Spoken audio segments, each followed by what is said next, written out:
Барлықтарыңызға сәлем, мен YouTube каналым оқырмандары. Бүгін біз осындай өте дәмді, барлық үйден табылатын қарапайым заттардан тәбетіңді ашатын әрі ерекше дастарханыңыздың сәнін келтіретін қою тамақтармен, бешбармақпен, палаумен, суын батырып тұрып жейтін салат дайындайтын боламыз. Ол үшін видеомды соңына дейін бақылаңыздар. Ең алдымен қиярымызды осылай видеода көрсетілгендей етіп, қиғаш етіп, сопақ шағып турап аламыз. Қиярымызды турап болған соң қызанағымызды да видеода көрсетілгендей етіп осылай ірі көлемде, қатты ірі қылмай, қатты майда қылмай, орташа көлемде осылай турап аламыз.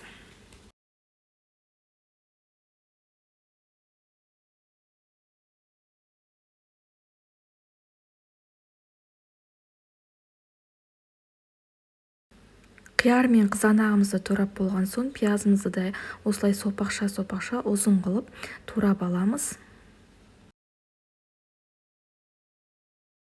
Көк пиязымызды да осылай сопақша қылып турап аламыз. Егер үйлеріңізде укроп болса, укропты да қоса беруге болады.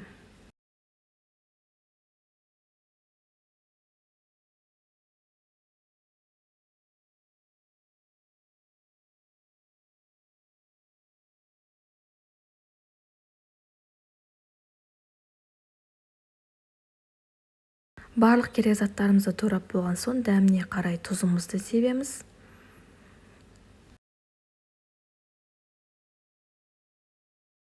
Тұзымызды сеуіп болған соң осындай Циnkaz деген фирманың аджикасын қосамыз.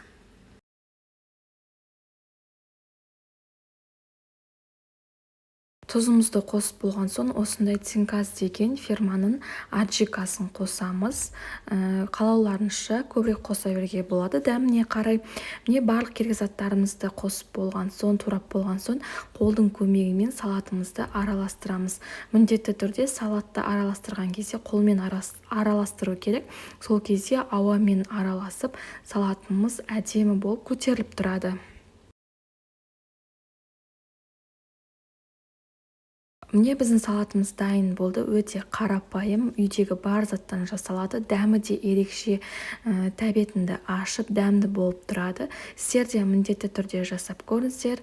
Өте дәмді болып шығады. Менің каналыма тіркеліп, қолдап кетіңіздер. Рахмет.